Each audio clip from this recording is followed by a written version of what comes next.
डोंबिवलीमध्ये खासदार श्रीकांत शिंदे यांच्या कार्य अहवालाचं प्रकाशन आज होणार आहे। मुख्यमंत्री एकनाथ शिंदे स्वतः त्यांच्या हस्ते या प्रकाशन होणार आहे आणि या प्रकाशनासाठी आपण पाहू शकता या ठिकाणी मोठ्या प्रमाणात कार्यकर्त्यांनी या ठिकाणी जय्यत तयारी केलेली आहे। मुख्यमंत्र्यांच्या स्वागतासाठी या ठिकाणी 15 फूट मोठा या ठिकाणी हार या ठिकाणी आणण्यात आला आहे। त्याचबरोबर पूर्ण परिसरामध्ये शिवसेनेचे मोठ्या प्रमाणात झेंडे देखील या ठिकाणी लावण्यात आलेले आहेत। मुख्यमंत्र्यांचे फोटो असलेले या ठिकाणी बॅनर्स या ठिकाणी मोठ्या प्रमाणात लावण्यात आलेले आहेत। आपण पाहू शकता या ठिकाणी मोठ्या प्रमाणात मुख्यमंत्री एकनाथ शिंदे यांचे बॅनर्स जे आहे या परिसरात लावण्यात आलेले आहे। डोंबिवलीमधल्या सावित्रीबाई फुले कला मंदिरामध्ये या ठिकाणी या नाट्यगृहामध्ये त्यांच्या कार्य अहवालाचं प्रकाशन होणार आहे। यासाठी मोठी जय्यत तयारी आहे। एकंदरीत पाहायला गेलं तर या कार्यक्रमासाठी मुख्यमंत्री एकनाथ शिंदे असतील, त्याचबरोबर एकनाथ शिंदे यांच्या शिवसेनेतील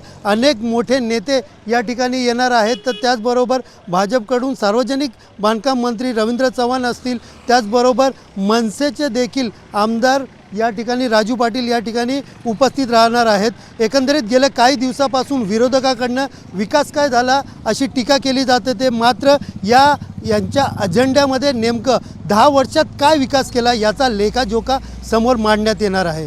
कॅमेरा पर्सन मनीषसह सुनील जाधव, TV9 मराठी, डोंबिवली।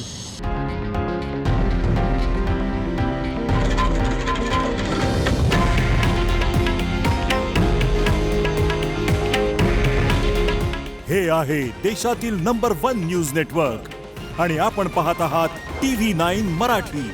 काळजी तुमची, हित महाराष्ट्राचं।